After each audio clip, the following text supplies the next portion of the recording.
Okay, so they want us to answer some questions for you guys. So here I am. Please bear with me. I'm gonna do a lot of stuttering and and and all that kind of stuff. I'm not a public speaker, so just please bear with me.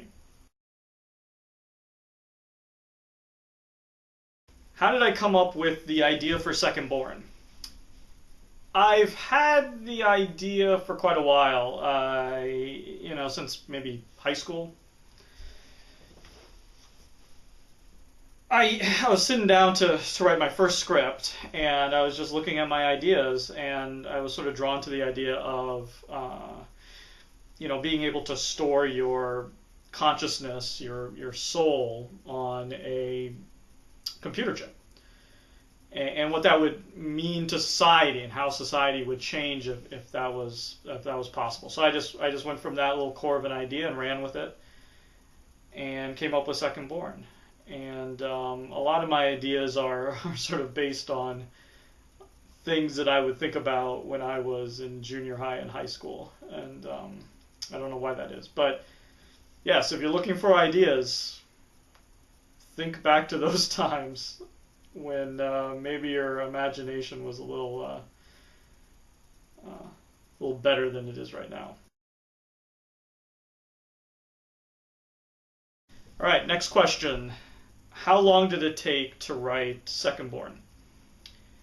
It took a very long time. Second Born was my first script, so I was kind of learning as I went along. And it took me maybe 10 weeks to write that first draft. And then it was just a long process of rewriting. Must have done maybe 6 or 7 rewrites, probably altogether so far, and probably many more to come. And that's part of the process. Get used to that. Get used to rewriting. That is more than half the battle. And one of the things I probably learned was that what's important, what's truly important in a first draft, and what things you probably shouldn't waste too much time worrying about with a first draft. The most important part of a first draft is getting that structure, those bones in place, getting that thing written, getting those ideas down, and then it's just a process of chipping away through rewriting and polishing to get to something that, that's like a movie. So be prepared to rewrite. Okay, why did I enter Scriptapalooza?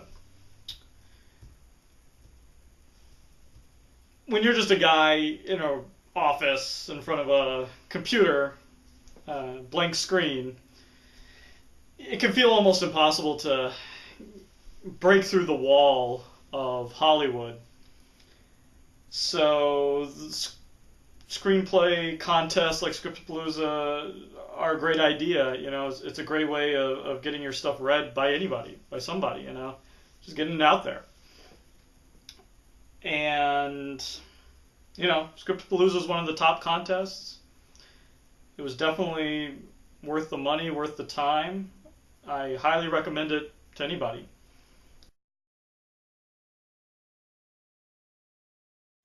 Lastly, advice to screenwriters. First of all, listen to someone who's actually made it in the business, unlike me. I'm just a guy who got second place in a screenwriting contest. But if you're so desperate for advice that you want to hear it from me, then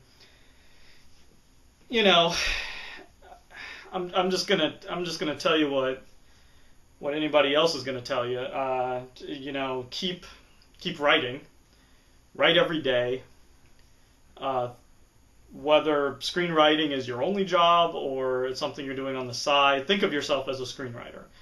And that means that you're going to get paid one day to write these screenplays that you're writing. So write every day. Write every moment that you have, carry a pad and a pen with you, write out in the world, write down things that you hear people say, any idea that pops into your head, write it down. You know, think of yourself as a writer.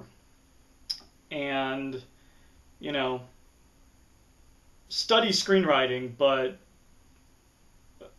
you know, don't get overwhelmed by that. Because when it comes right down to it, you're telling a story. You know, you're storytellers, and I think, you know, my attitude has always been,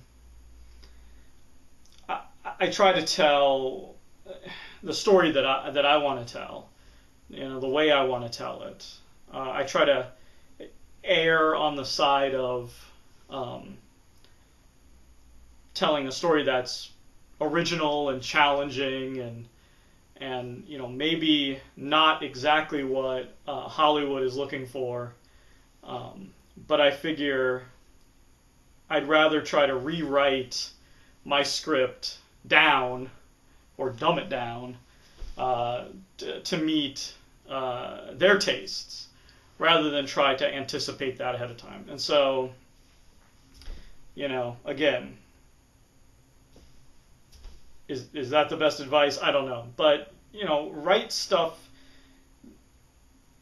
You know, write stuff for yourself. Write something that you know you're gonna enjoy reading and watching, and then don't be so rigid as to not be able to hear other people's advice and to make the changes that are necessary in order for it to be, you know, seen and read by people in the industry. You know, because if you're, at the end of the day, if you're just writing something and it's never read by anybody, then, you know, you're just wasting your time. So don't be too rigid, and think of your, you know, I've started to think of, you know, my craft now more as, you know, a lot of what you're going to find out there is, you know, there's a lot of concerns and a lot of input that you're going to get that isn't really creative in nature. And it's your job to put a creative spin on it. You know, if someone thinks a scene is too expensive, if someone thinks that there's too many characters, if someone thinks that a plot is too complicated, you know, it's your job as the screenwriter to try to try to come up with creative solutions to those problems. And it's frustrating, and it can really sap you creatively. It can sap your enthusiasm, and it can sap your, you know, just your confidence and your will. But, you know, that's part of the job. That's part of your responsibility, is to try to retain that nugget that makes what you're doing worthwhile, while still, you know, entertaining the whims of the industry, for whatever that's worth. So, you know, that's my advice. You know, just it's not easy. You know, you just, you know, you haven't failed until you stop writing, and so, you know, just keep writing, keep coming up with ideas. Just because you're working on something else, always have a, you know, notebook of ideas. Keep coming up with those ideas. Sometimes just take a break if you're getting burned out on what you're doing, and just brainstorm new ideas. You know, because that can help you with the script you're writing. It can you know, help you come up with the next script. It can sort of rejuvenate you sometimes. And, you know, personally, I like to have a couple of things going at once. I like to always have at least some side project that I can go to just if I'm getting burned out on something else I'm doing. And I don't know, you know, that works for me. Yeah, I also encourage outlining extensively. even showing people your outline before you actually start writing. The more you can get done at that stage, at the prep stage, at the outlining stage. I always note card everything I do. So, I have a nice stack of note cards ready to go when I start to write. That helps me. And I think it can save some time down the road when you actually start showing your script to people. So, and then just, enter contests, send out a shitload of emails to people, work on that log line, work on that pitch, work on the synopsis, try to really come up with a little punchy, way of boiling down, your script. It's harder than it seems like it should be, but work on that. And that's it. Okay. Thank you.